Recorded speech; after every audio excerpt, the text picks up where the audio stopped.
Hi, Dave Nelson with Chardon Physical Therapy. So if you're watching this video, you really want to know what are 2 things that you can do to manage your frustration and anger on the golf course so that you don't look silly just chucking a golf club, because that's going to be expensive. You're also going to lose it, and you're going to look really silly in front of your friends and family. So you don't want to do that. Or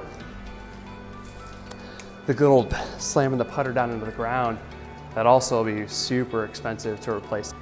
So there's 2 things we're really going to go over, and they're not going to be more of the mental strategy type exercises.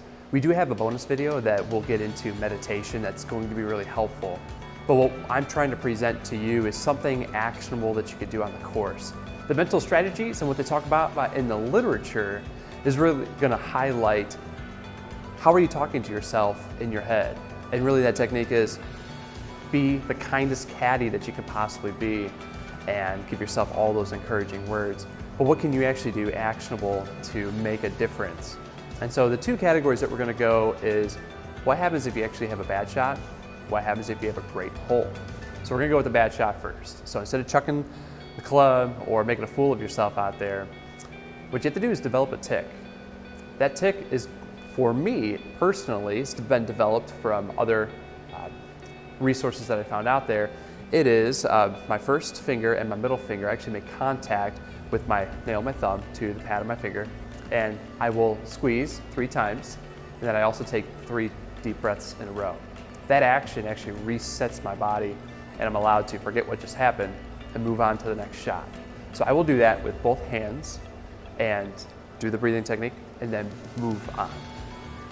To the counter, if you have a great hole, pick the ball out of the hole, throw it up in the air, catch it, and just do that until you feel like, all right, I've been reset. The purpose of this is to bring you back in the present. So you had an excellent hole, let's say you had the first birdie of the year, or you had your second eagle of the day. Pick that out, catch it, throw it and catch it. That brings you back to just this action.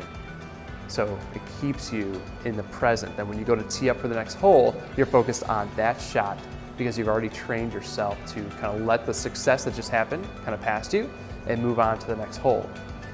You'll see professionals do this all the time.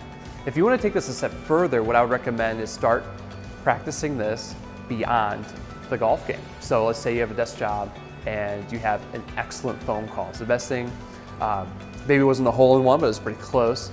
Have the golf ball on your desk and bring yourself back to present. Okay, that way, the next tasks that you're doing, you are on your game, okay, you kind of reset and you're ready to go.